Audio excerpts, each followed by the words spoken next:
Let us learn the Liebig's method for quantitative estimation of carbon and hydrogen in an organic compound. तो इस method में सबसे पहले organic compound को oxygen के साथ ऑक्सीडाइज कराया जाता है ओवर हीटेड कॉपर ऑक्साइड, और ये कन्वर्ट हो जाता है कार्बन डाइऑक्साइड और वाटर में। तो अब कार्बन डाइऑक्साइड में जितना भी कार्बन मौजूद है या फिर वाटर में जितना हाइड्रोजन मौजूद है, वो पूरा का पूरा पहले ऑर्गेनिक कंपाउंड में मौजूद था। तो हमारा नेक्स्ट टास्क ये होता है कि जितना भी CO2 गैस बना या वाटर बना, उसमें एस्टिमेट करना कि कितना कार्बन या फिर हाइड्रोजन है।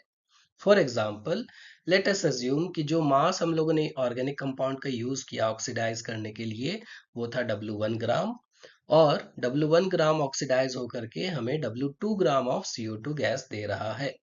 अब W2 ग्राम CO2 गैस में कितना कार्बन है, इसको पता करने के लिए हम लोग मोल कॉन्सेप्ट का यूज करेंगे, जो कि आएगा 12/44 times W2 grams of CO2 gas.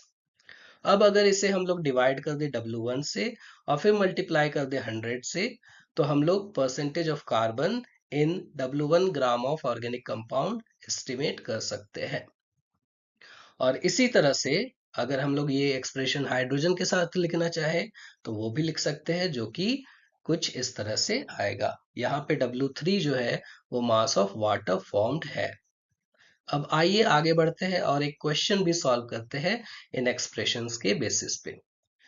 हमें जो डेटा गिवन है उसमें 0.246 ग्राम ऑफ ऑर्गेनिक कंपाउंड लिया गया है, जिसे ऑक्सीडाइज करने पे 0.198 ग्राम ऑफ CO2 और 0.1014 ग्राम ऑफ वाटर प्रोड्यूस होता है। तो अगर हमें एस्टिमेट करना है परसेंटेज ऑफ कार्बन, तो हम लोग जो एक्सप्रेशन अभी आया उसमें पुट कर देंगे, तो हमें जो आंसर मिलेगा वो मिलेगा 21.95% ऑफ कार्बन। तो इसी तरह से आगे बढ़िए और आप एस्टिमेट कीजिए percentage of hydrogen in this organic compound.